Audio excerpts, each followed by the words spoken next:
से ताली बजाएं प्रभु यीशु मसीह के लिए। आपकी ताली छोटी है, अगर यीशु मसीह के लिए तो आपकी ताली छोटी है। और जोर से ताली बजाएं राजाओं के राजा। सबसे पहले मैं स्वर्ग के परमेश्वर को धन्यवाद देता हूं कि परमेश्वर मुझे आपके बीच में लेकर आए। इस अच्छी सभा में मुझे आने के लिए परमेश्वर ने अनुग्रह दिया। मैं कोटि कोटि पिता पुत्र पवित्र आत्मा को हमारे प्रभु को धन्यवाद देता हूँ। उसके साथ साथ मैं परमेश्वर को धन्यवाद देता हूँ हमारे पिता जेकब जॉन जी के लिए। प्रभु के श्रेष्ठ दास है, एक अनुभवी पासवान है, हमारे पंजाब में चंद सीनियर पासवानों में उनका नाम आता है। प्रभु का धन्यवाद, उन्होंने बहुत समर्पण से प्रभु का काम किया। थैंक यू सो मच मुझे इनवाइट करने के लिए। उन्होंने कई बार मुझे धारीवाल में, पठानकोट में अलग अलग स्थान पर इनवाइट किया। मैं उनका आभारी हूँ। Thank you so much. माननीय कमीशन के चेयरमैन सर हमारे बीच में हैं, मैं उनके लिए भी प्रभु को धन्यवाद देता हूँ। नाहर सर के लिए, सर इमानुएल नाहर जी के लिए प्रभु को धन्यवाद देता हूँ। आपकी पूरी टीम के लिए प्रभु को धन्यवाद देता हूँ। सर आपके लिए भी, और तमाम सीनियर पासवान जो है बैठे हैं, आप सब प्रभु के लिए बहुत श्रेष्ठ है, बहुत बहुमूल्य है प्रभु के लिए। मैं आपके जीवन के लिए भी प्रभु को धन्यवाद देना चाहूंगा। आए हम 30 मिनट है हमारे पास, मैं कोशिश करूंगा 25 मिनट में समाप्त किया जाए, लेकिन उससे पहले आए आंखों को बंद करें, एक छोटी सी दुआ करें। करुणामय पिता परमेश्वर, हम आपको धन्यवाद देते हैं प्रभु। यहां पर बहुत सी उत्तम उत्तम बातें विभिन्न आपके सेवकों के द्वारा यहां आकर बोली गई। हमारे आदरणीय सर इमानुएल नाहर जी ने आकर अपने दर्शन को बांटा। हमारे आदरणीय पासवान पास्टर जेकब जॉन जी ने आकर अपने विजन को हमारे साथ शेयर किया। कलीसिया के पासवान ने आकर हमारे मंदिर में अपने दर्शन को बांटा। उन्होंने कहा कि हमारे कौम में से राजा और बड़े बड़े लोग खड़े होने चाहिए। प्रभु इनकी अच्छी सोच के लिए मैं कोटि कोटि आपको धन्यवाद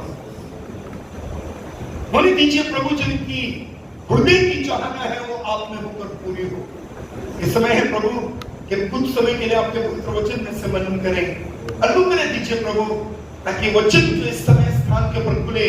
बाइबल कहती है आपका वचन खुलने से प्रकाश होता है। होने दीजिए प्रभु इस स्थान के ऊपर आपकी बड़ी महिमा दिखाई दे, हमारे खुदावंद यीशु मसीह के नाम से आमीन। मेरे प्रियो, एक छोटा सा विषय प्रभु ने मेरे मन में डाला कि मैं आपके साथ शेयर करूं। By the grace of God, खुदा ने मुझे 1997 में मिनिस्ट्री में आने के लिए अनुग्रह दिया। 3 अप्रैल 1997 को प्रभु मुझे लुधियाना लेकर आए बाइबल कॉलेज से सेमिनरी करने के बाद। और थैंक गॉड, प्रभु का धन्यवाद हो, इस 3 अप्रैल को 25 साल प्रभु की सेवकाई करते हुए लुधियाना में प्रभु ने अनुग्रह दिया। इस छोटी सी सेवकाई में मैंने कुछ अनुभव पाया, वचन के द्वारा से वो अनुभव जल्दी से आपके साथ बांटना चाहूंगा।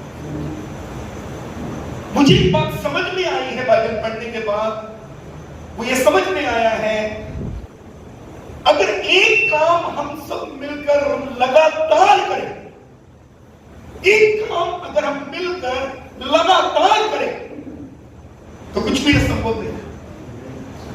और वो काम जिसे हमें लगातार करने की जरूरत है, कंटिन्यू करने की जरूरत है, मैं आपको यीशु के नाम में कहता हूं, कुछ भी असंभव नहीं है।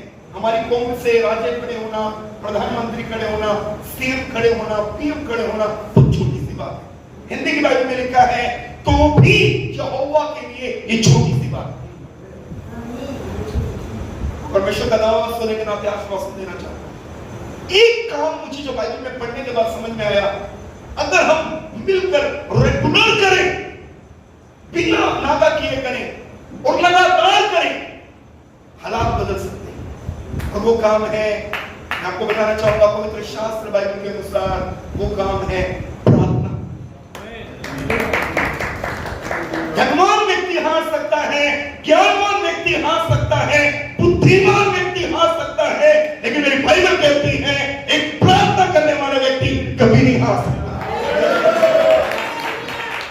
परमेश्वर के महान सेवक डॉक्टर बी ग्राहम, जिन्हें अमेरिका के राष्ट्रपतियों का पादरी कहते हैं, उन्हें व्हाइट हाउस में बुलाया गया, उन्हें पूरे कैबिनेट के सामने बुलाकर इस प्रकार से कहा गया, हम ये चाहते हैं बिना इलेक्शन के आप अमेरिका के नए प्रेसिडेंट बन जाएं। डॉक्टर बिली ग्राहम ने वहां जमीन के ऊपर घुटने टेके और आंसुओं के साथ उन्होंने इस प्रकार से कहा, आप लोगों ने मुझे इस जगह पर बुलाकर मेरी बेइज्जती की।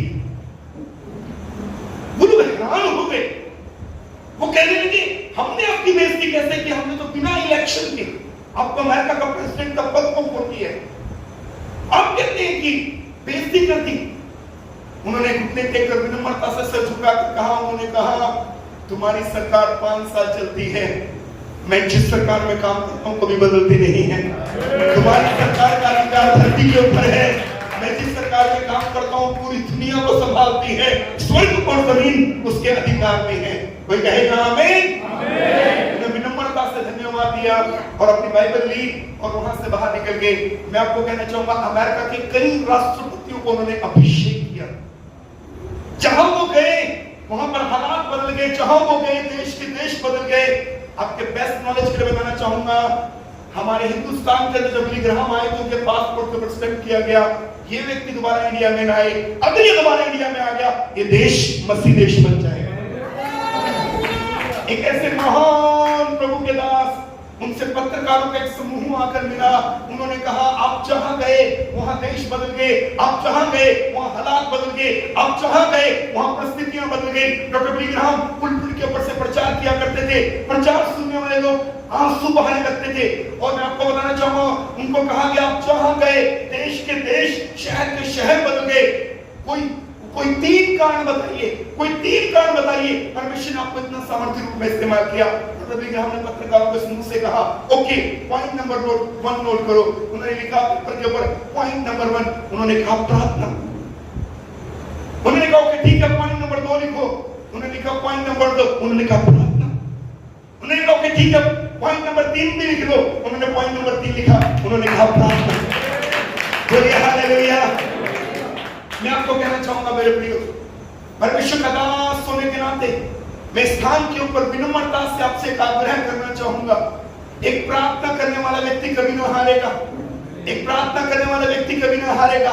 उसी डॉक्टर बिली ग्राहम को एक बार किसी ने कहा अगर आप मरने वाले हो और परमेश्वर आपको मरने से 1 मिनट पहले कहे मैं तुझे 3 साल और दे देता हूं, क्या करोगे? उन्होंने विनम्रता से कहा मैं 2 साल 9 महीने प्रभु के आगे घुटने टेककर दुआ करूंगा और 3 महीने घर से बाहर जाकर प्रचार करूंगा, क्योंकि उनको प्रार्थना की शक्ति मालूम थी। परमेश्वर का नाम सोने के नाते विनम्रता से अपने से मिलकर के बात करना चाहूंगा। स्कॉटलैंड के अंदर एक मिशनरी था, उसका नाम था जॉन नॉक्स, और वहां की महारानी ने कहा या तो तू यीशु मसीह का ये वाला प्रचार करना बंद कर दे कि हमें अपने पापों से पश्चाताप करना चाहिए, नहीं तो मैं तेरी गर्दन उड़ा दूंगी। जॉन नॉक्स एक कमरे में गया और वह जमीन के ऊपर लेट गया और इस प्रकार से कहती है उसकी चिमनी, वो फर्श के ऊपर लौटता था, जमीन के ऊपर लौटता था और आंसुओं के साथ दुआ करता, रोता रहता, दुआ करता रहता। मालूम है क्या हुआ? एक दिन उसकी पत्नी ने आके कहा तूने कई दिन से भोजन नहीं किया, तू कई दिन से सोया नहीं है, अपनी शक्ल को देख, अपनी आंखों को देख, उठ थोड़ा सो ले, थोड़ा भोजन कर ले। जॉन नॉक्स उठा, आंसू भरी आंखों से अपनी पत्नी को निहारते हुए उसने इस प्रकार से कहा स्कॉटलैंड के लोग आज शाम भी बिना यीशु मसीह को जाने हुए नरक की आग में चले गए, और तू कहती है मैं सो जाऊं, तू कहती है मैं दुआ करना बंद कर दूं, तू कहती है मैं रोना बंद कर दूं। और उसने कहा परमेश्वर मुझे स्कॉटलैंड दे दे, नहीं तो मुझे नहीं जीना, और वो रो रो के दुआ करता था। बाइबल में इस पर मैं आपको एक बात बताना चाहूंगा, बाइबल इस प्रकार से कहती है तुम मांगते हो अपनी इच्छा पूरा करने के लिए, अगर तुम उसकी इच्छा को पूरा करने के लिए मांगोगे तो क्यों ना मिलेगा। उसने कहा प्रभु मुझे स्कॉटलैंड चाहिए, और मैं आपको बताना चाहूंगा वर्ल्ड चर्च हिस्ट्री ये बताती है एक व्यक्ति के कारण परमेश्वर ने पूरे स्कॉटलैंड को बदल के रख दिया। बोलिए हालेलुया, बोलिए हालेलुया। एक व्यक्ति के कारण परमेश्वर ने पूरे स्कॉटलैंड को मसीह देश बना दिया। आज मैं आपको फिर बोलना चाहूंगा, धनवान व्यक्ति हार सकता है, ज्ञानवान व्यक्ति हार सकता है, बलवान व्यक्ति हार सकता है, बुद्धिमान व्यक्ति हार सकता है, लेकिन तुम्हारे करने वाला कभी ना हारे। प्रार्थनाएं वो कर सकती हैं जो परमेश्वर कर सकता है। जब एक सच्चा मसीह जमीन के ऊपर अपने घुटने टेकता है, मैं आपको कहना चाहूंगा स्वर्ग झुकता है। बाइबल में ऐसा लिखा है। मैं परमेश्वर का दास होने के नाते आपको इंप्रेस करना चाहूंगा। एक छोटा सा स्क्रिप्चर आपके सामने पढ़ना चाहूंगा बाइबल में से, लूका रचित सुसमाचार। आप चाहे तो ऐसा निकाल लीजिए।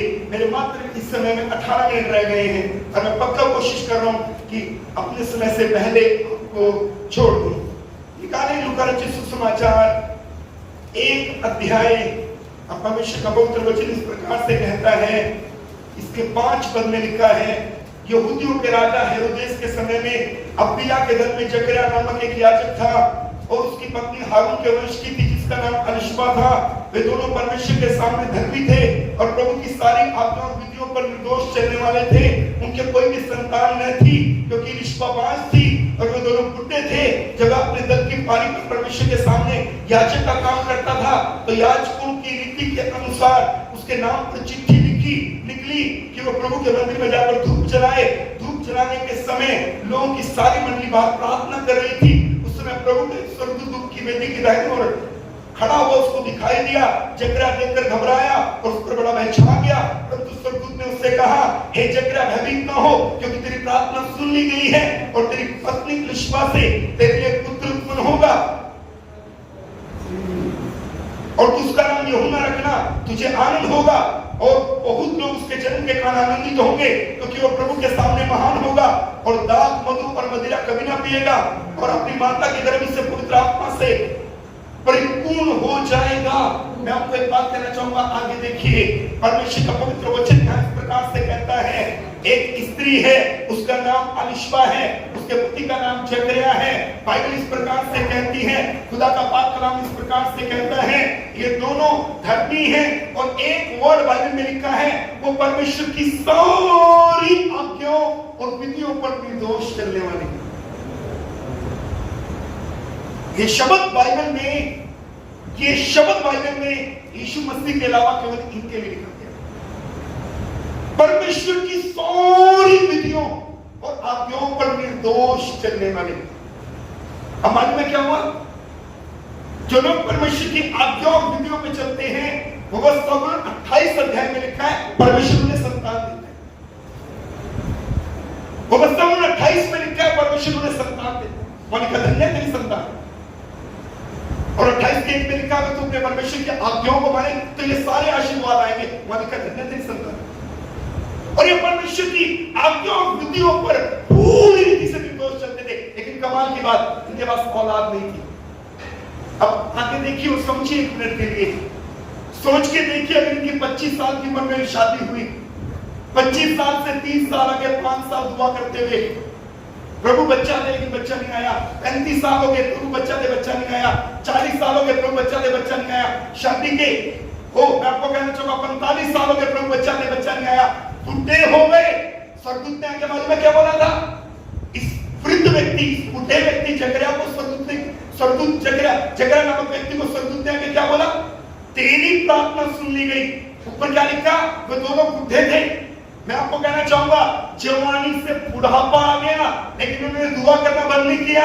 इन्होंने घुटने टेककर परमेश्वर को पुकारना बंद नहीं किया। याद रखना, जब ये दुआ कर रहे थे,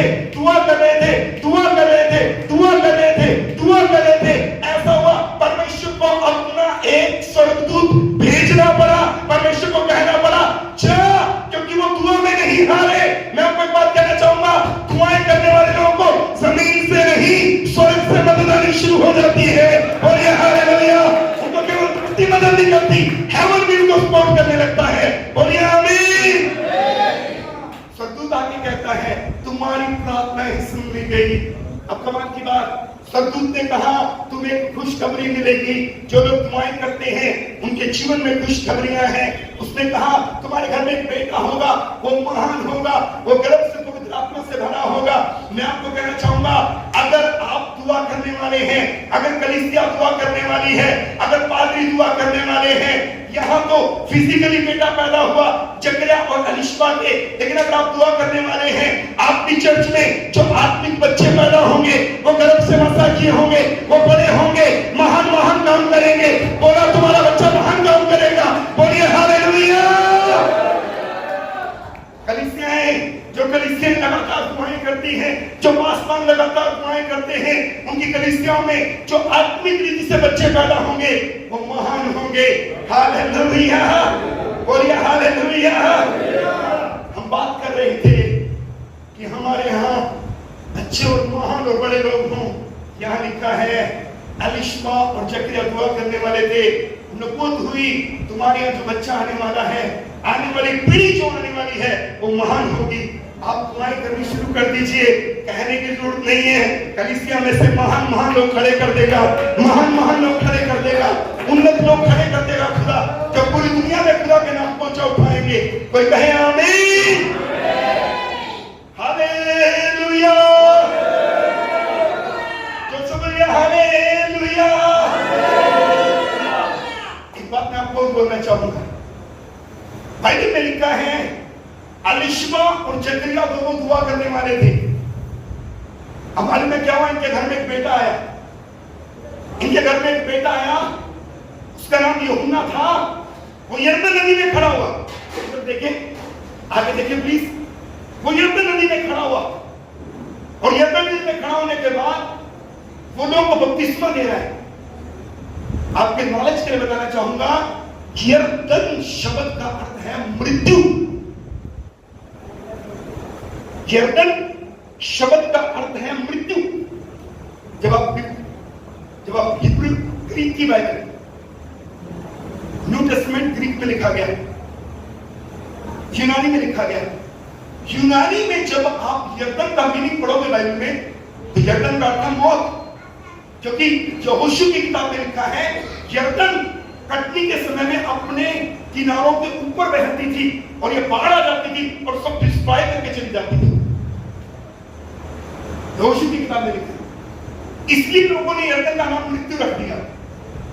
लेकिन एक बात बताऊं, खुशखबरी बताऊं, यरदन का अर्थ मौत, जब आती है तो बहा के ले जाती है। लेकिन जब एक प्रार्थना करने वाले एलिशमा और जकरिया का बेटा यरदन में आके खड़ा हुआ, जहां से मौत निकलती थी, लोग नया जन्म बपतिस्मा लेके जा रहे हैं, जिंदगी पाके जा रहे हैं, जिंदगी पाके जा रहे हैं, जिंदगी पाके जा रहे हैं। बोलिए हालेलुया। जहां से मौत निकलती थी वहां से जिंदगी निकलने लगी, लोग अनंत जीवन पाके जा रहे हैं, बपतिस्मा लेके जा रहे हैं, नया जन्म पाके जा रहे हैं। मैं आपको कहना चाहूंगा, अगर आपका जीवन प्रार्थनाओं से भरा हुआ है, परमेश्वर आपकी कलीसिया में कहने की जरूरत नहीं, ऐसे बुद्धिमान, ऐसे मसा पाए, ऐसे ज्ञान और समझ की आत्मा पाए लोगों को खड़ा करेगा। ओ भाई ने बोला बड़ा अच्छा, भाई ने कहा हमारी बाइबल में 2 इतिहास की किताबें हैं, 2 राजा की किताबें हैं, शामुएल की भी 2 किताबें हैं, और इसलिए शामुएल की किताबों से राजाओं को मसा किया। मेरे भाई, मैं आपकी बात से सहमत हूं और मैं आपकी बात को आगे बढ़ाते हुए कहना चाहूंगा, वो शामुएल जो राजाओं को मसा कर रहा है, उसकी मां दुआ करने वाली होगी। अगर हम दुआ करने वाले होंगे, चिंता न करो, हमारे यहाँ से भी ऐसे लोग निकलेंगे जो बड़े बड़े काम करेंगे। बोलिए हालेलुया, बोलिए हालेलुया। लेकिन आपको सलाह देके जाना चाहूंगा, जितने यहाँ सेवक हैं, अंत में बंद करते समय मेरे मात्र 5 मिनट रह गए। एक एडवाइस मैं आपको देके जाना चाहूंगा। आज भारत में कलीसिया कमजोर होने का एक बड़ा कारण है। आज भारत में कलीसिया कमजोर होने का एक बड़ा कारण है, और सबसे बड़ा कारण मैं आपसे शेयर करना चाहता हूं, और वो सबसे बड़ा कारण ये है, ध्यान से सुनना मेरी बात को, बंद करने लगा, मात्र 5 मिनट की बात है। हिंदुस्तान में कलीसिया के कमजोर होने का सबसे बड़ा कारण मैं परमेश्वर के पहले बता रहा हूं, और वो कारण है राजनीतिक पार्टियों का हमला नहीं, कभी लोगों का दबाव नहीं।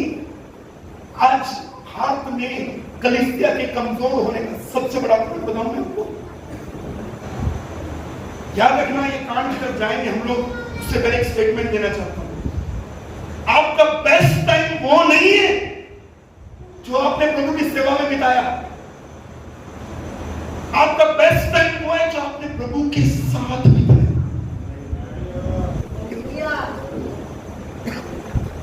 एक सेवक जब एक सेवकाई को आरंभ करता है, उसके पास फ्री समय है और वो 5 घंटे, 6 घंटे, 7 घंटे प्रभु की प्रेजेंस में बैठता है। जैसे जैसे कलीसिया बढ़ने लगती है, वो प्रभु के साथ अपना समय कम करता है और कलीसिया में इन्वॉल्व होना शुरू हो जाता है। मैं नहीं कहता लोगों को मत मिलो, यहां मैं आधा घंटा लेट पहुंचा, क्यों? क्योंकि मेरे घर में सूर्य 8 लोग मिलने आए थे, उनको मिल गया है। मैं नहीं कहता लोगों को मत मिलो, लेकिन परमेश्वर के समय को कम मत करो। याद रखना, हमारे बाइबल में 2 बहनें हैं, और ये विनम्रता से हाथ जोड़ के छोटा सा सबक है। हमारी कलीसिया में 2 बहन, हमारे बाइबल में 2 बहनें हैं, बिब्लिकल वे में देखिए 2 बहनें हैं, एक का नाम मार्था है, एक का नाम मरियम है। मरियम प्रभु की उपस्थिति में समय गुजारती है और मार्था प्रभु की सेवा में समय गुजारती है। फर्क अब देखना कितना बड़ा फर्क आएगा। आज से कईयों में यही फर्क है, आज कलीसिया में यही फर्क है, कमजोर और सामर्थ्य कलीसिया में यही फर्क है। एक आत्मिक संदर्भ है, वहां उन 2 बहनों को 2 कलीसिया नहीं कर सकते हम। मरियम प्रभु की उपस्थिति में समय गुजार रही है, मार्था प्रभु की सेवा में समय गुजार रही है। इनका भाई मर गया, मरियम उठकर बाहर नगर के बाहर नहीं गई, मार्था उठकर नगर के बाहर गई। यीशु को क्या बोली? अगर तू यहां होता मेरा भाई न मरता। यीशु ने कहा जो कोई मुझ पर विश्वास करे अगर वो मर जाए तो भी झूठेगा। मालूम में क्या कहती? मुझे पक्का पता है जब मुर्दों का पुनरुत्थान होगा तब मेरा भाई उठेगा। पहला पाठ, जो लोग परमेश्वर की उपस्थिति में समय नहीं गुजारते, प्रभु के साथ समय नहीं गुजारते, ऐसी सेवकाइयों के अंदर पहली समस्या ये है, उनके अंदर ये विश्वास खत्म हो जाता है मेरा खुदा अब का खुदा। वो कहती मेरा भाई क्यों उठेगा, लेकिन तो जब मुर्दे जीतेंगे। अब प्रभु कुछ कर सकता है कि विश्वास उसके अंदर से खत्म हो गया। मरकुस की किताब में सबसे अधिक लिखा 29 बार, तुरंत पूरी बाइबल में मरकुस की किताब में सबसे ज्यादा बार लिखा है 29 बार। तुरंत यीशु ने जो किया, तुरंत अंधे की आंख खुली, तुरंत लंगड़ा चला, तुरंत बहरे के कान खुले। उसके अंदर से ये विश्वास खत्म हो गया मेरा खुदा अब का खुदा। दूसरी बात, महत्वपूर्ण बात, ये मार्था को प्रभु ने एक बार भी नहीं कहा, दुनिया को कोई भी अनुवाद कर लो बाइबल का, एक बार भी प्रभु ने मार्था को नहीं कहा मरियम को बुला ला। वो खुद मालूम है क्या कहती है मरियम को जाके, उठ, गुरु जी जो बुलाता है। जो लोग, जो सेवक, जो कलीसियाएं परमेश्वर की उपस्थिति में समय नहीं गुजारती, ऐसे सेवकों की मिनिस्ट्री में जो चीजें है ही नहीं वो ऐड होनी शुरू हो जाती है। फिर वो सर के दर्द को ट्यूमर बनाने लगती है लोगों को प्रभावित करने के लिए। हेलो, माफ करना थोड़ी हार्ड बात है ना। सर दर्द को क्या बता रहे? ट्यूमर। जब आप परमेश्वर की उपस्थिति में समय नहीं गुजारोगे, यीशु ने मार्था को नहीं कहा मरियम को बुला के ला, वो खुद ही जाके कहती गुरु जी जो बुला रहा है। जो परमेश्वर की उपस्थिति में सेवक समय नहीं बिताता, उसकी मिनिस्ट्री में आप देखोगे प्रचार के साथ वो 36 चीजें एक्स्ट्रा ऐड करेगा लोगों के ऊपर प्रभाव दिखाने के लिए। लेकिन एक समय मालूम है कैसा आएगा? एक समय ऐसा आएगा, इसके बाद यीशु लाजर को मुर्दों में से जिंदा कर देते हैं। एक खाना होता है, उस खाने के बाद फिर नहीं बाइबल आपको होमवर्क देके जा रहा हूं विनम्रता से, अपनी अपनी बाइबल में से मिल जाए तो मुझे बता देना। उस खाने के बाद, लाजर के जिंदा होने के बाद, दुनिया की किसी भी बाइबल में, मत्ती, मरकुस, लूका, यूहन्ना, कहीं भी मुझे मार्था का नाम बताना कहां है? मरियम का जिक्र यूहन्ना 21 में भी है, आखिरी अध्याय में भी मरियम का जिक्र है, लेकिन मार्था में गायब हो गई। ऐसी सेवकाइयां, ऐसे सेवक जो परमेश्वर के साथ अपना समय नहीं बिताते, एक टाइम आता है वो गायब हो जाते हैं। लेकिन जो परमेश्वर के साथ समय बिता रही थी वो यूहन्ना 21 आखिरी अध्याय तक वहां दिखाई दे रही है। मेरे सेवकों, मेरे प्रभु के श्रेष्ठ दासों, हाथ जोड़ के विनती करता हूं, सामर्थ्य बनना चाहते हो, प्रभु के लिए बड़े बड़े काम करना चाहते हो, कलीसिया में जाओ, लोगों को मिलो, लेकिन एक बात याद रखना, जिस खुदा ने ये कहा था जाओ, उसी खुदा ने ये भी कहा था ठहरो। उसी खुदा ने कहा था ठहरो। परमेश्वर के साथ अपना समय बिताओ, परमेश्वर के साथ अपना समय बिताओ। कैथरीन कुलमैन एक ऐसी खुदा की दासी हुई जिसने बेनी हिन को प्रभु में लेकर आई। अब बेनी हिन को प्रभु में लाने वाली स्त्री, उसका नाम था कैथरीन कुलमैन। मैंने उसकी जीवनी पढ़ी, उसमें ऐसा लिखा था वो पुलपिट से 3 फुट ऊंचे उठ जाती थी और लोगों में घूम के वापस आ जाती थी। कान बताता हूं मैं आपको, उसके पैर प्रभु की उपस्थिति में बैठकर टेढ़े हो गए थे। वो अपना बेस्ट टाइम खुदा के साथ गुजारती थी। इसलिए पुलपिट पे आके उसको जोर लगाने की जरूरत नहीं। वो पुलपिट पे ऐसे कहती थी, यीशु के नाम में सारे अंधे देखने लग गए और वहां लोग देखने लग गए। मैं आपको एक बात कहना चाहूंगा, अपना बेस्ट टाइम परमेश्वर के साथ गुजारिए। अंतिम बात बोल के बंद कर रहा हूं। हमारी बाइबल में मूसा है और मूसा का शिष्य उसका नाम है यहोशू। आगे देखिए, बोलिए मेरे पीछे मूसा, बोलिए यहोशू, जोर से बोलिए मूसा, जोर से बोलिए यहोशू। मूसा पहाड़ के ऊपर चला गया 40 दिन के लिए, और बाइबल कहती है नीचे इस्राएलियों ने बछड़ा बना लिया और वो डांस करने लगे। बाइबल में लिखा है मूसा पहाड़ से नीचे आया, इस्राएलियों के और मूसा के बीच में जोशुआ खड़ा था। यहोशू ना तो मंडली में था ना मूसा के साथ पहाड़ पे गया और बीच में रुक गया। मूसा कहता है नीचे गाने का, मूसा कहता है नीचे क्या हुआ? यहोशू ने कहा नीचे लड़ाई चल पड़ी। यहोशू ने क्या कहा? नीचे लड़ाई हो गई। मूसा क्या कहता है? लड़ाई नहीं है, गाना है। नीचे आके देखा गाना चल रहा था। सवाल पूछता हूं मैं आपसे, 80-82 साल का बुढ़ा व्यक्ति, वृद्ध व्यक्ति, 80-82 साल का वृद्ध व्यक्ति का कान ज्यादा तेज होना चाहिए कि 45 साल के जोशुआ का कान ज्यादा तेज होना चाहिए? 45 साल वाले जोशुआ का कान थोड़ा ज्यादा नहीं होना चाहिए। जोशुआ कहता है नीचे लड़ाई है, मूसा कहता है गाने का शब्द है। नीचे आके देखा गाना ही था। मैं बताता हूं आपको, सुनिए। हमारी 5 इंद्रियां हैं। आंख से आप देखते हो, नाक से आप सुनते हो, कान से आप सुनते हो, आंख से आप देखते हो, जीभ से आप स्पर्श करते हो, हाथ से आप छूते हो। आंख, नाक, कान, जीभ और हाथ, इसको 5 इंद्रियां कहते हैं। अंग्रेजी में 5 सेंसेस कहते हैं। अगर आपको ये 5 इंद्रियां सुनने, देखने, सुनने, छूने, टेस्ट करने दी गई, आत्मिक इंद्रियां भी होती है, स्पिरिचुअल सेंसेस भी होती है। मूसा, ये बात बताने से पहले मैं आपको बोलना चाहूंगा, मुझे पादरी साहब ने बुलाया, अपने घर में बुलाया, होटल में रखा, जमीन के ऊपर घुटने टेके, मुझे इस प्रकार से कहा मेरी बेटी एक लड़के के साथ इतने साल से इन्वॉल्व है, और उन्होंने कहा मेरी टीम में काम करता है, मुझे पता नहीं। मेरी बेटी एक लड़के के साथ इन्वॉल्व है इतने साल से, उनको लगता है मेरी टीम में, मुझे पता नहीं। मैं आपको बात कहना चाहूंगा, स्पिरिचुअल सेंसेस काम नहीं करें, आत्मिक इंद्रियां काम नहीं करती। एक अलीशा था, पहाड़ को दुश्मन ने घेर लिया, नौकर आके कहता प्रभु मारे गए, दुश्मन ने घेर लिया। ERV बाइबल है, इजी टू रीड वर्जन, खरीदिए और पढ़िए।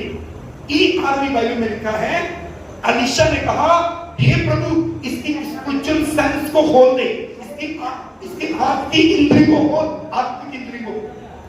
और जैसे उसकी स्पिरिचुअल सेंस खुली, उसने क्या देखा?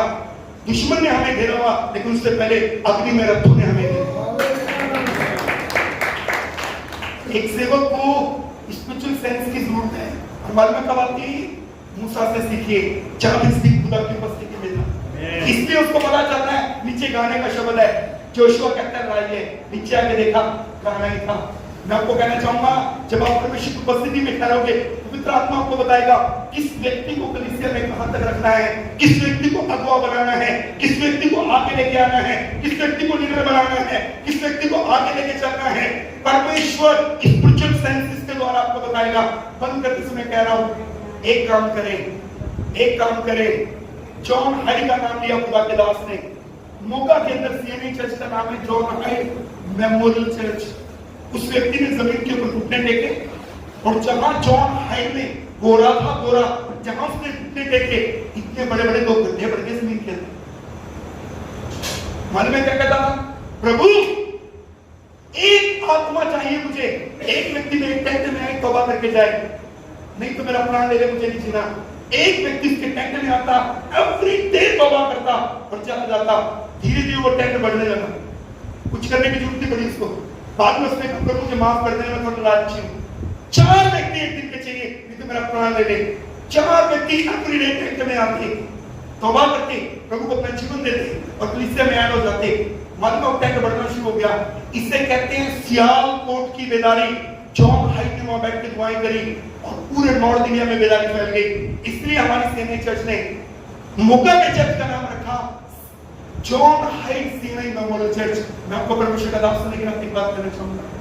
अगर जॉन हाइट एक अंग्रेज होकर हमारी भाषा उसको नहीं आती, घुटने टेक कर आधे हिंदुस्तान और पाकिस्तान को हिला सकता है, हमारे घुटनों में बल क्यों नहीं है? बोलिए हालेलुया। हमारे घुटनों में बल क्यों नहीं है? खुदा के दास होने के नाते एक बात कहना चाहूंगा। एक टाइम फिक्स करें, एक साथ मिलकर खुदा के दास को खुदा ने दर्शन दिया। प्रेयर मूवमेंट, अब प्रेयर मूवमेंट चलाइए। मैं आपको कहना चाहूंगा जहां पवित्र आत्मा की आग है ना, एक बात याद आ गई। शेर है ना, शेर को गोली मारो ना, वो डरता नहीं है। शेर को डंडा मारो ना, डरता नहीं है। शेर को तलवार मारो ना, डरता नहीं है। आपको पता है शेर किस चीज से डरता है? मैं आपको बताता हूँ, शेर सिर्फ आग से डरता है। पहला पत्र में लिखा है वो फाड़ खाने वाला शेर है। अब मैं आपको बताता हूँ, जब आप घुटने टेक कर प्रार्थना करेंगे, पवित्र आत्मा की आग लगी होगी, कोई विरोधी आप तक नहीं पहुंच पाएगा और पवित्र आत्मा की आग देकर भाग जाएंगे। और ये हालेलुया। जब आप घुटने टेक कर प्रार्थना करेंगे, कोई विरोधी आप तक नहीं आ पाएगा। शेर आग से डरता है और फाड़ खाने वाला शेर, जिसके विषय में पहला पत्र में लिखा है, वो आप तक नहीं आ पाएगा अगर आपके ऊपर पवित्र आत्मा की आग है। परमेश्वर के महान सेवक डॉक्टर विलियम बूथ मुक्ति फौज के संस्थापक ने कहा, आग की प्रवृत्ति है बुझना, अपनी वेदियों की आग की चौकसी करो। आप पंजाबी कितने हमें सब पंजाबी जानते हैं, अच्छे से समझते। अब सुनना एक बात, प्रार्थना बेदारी की आग का बालन है। साफ वाले को बोल दो, नाल वाले को कह दो, बोली बोली नाल वाले को बोली। प्रार्थना बेदारी की आपका बालन है, ईंधन है। जितने ईंधन खत्म हो जाता हो, क्या खत्म हो जाती है, तो ईंधन को बारी रखो, अगले बड़े दे रहे हो। बोलो हालेलुया, बोलिए आमीन। हंसिया ऊपर आ, मेरी तरफ देखो, खुदा के दास ऊपर आ रहे, दुआ करने लगे हम। एक एडवाइस, नम्रता से सर झुका कर एडवाइस कर रहा हूं।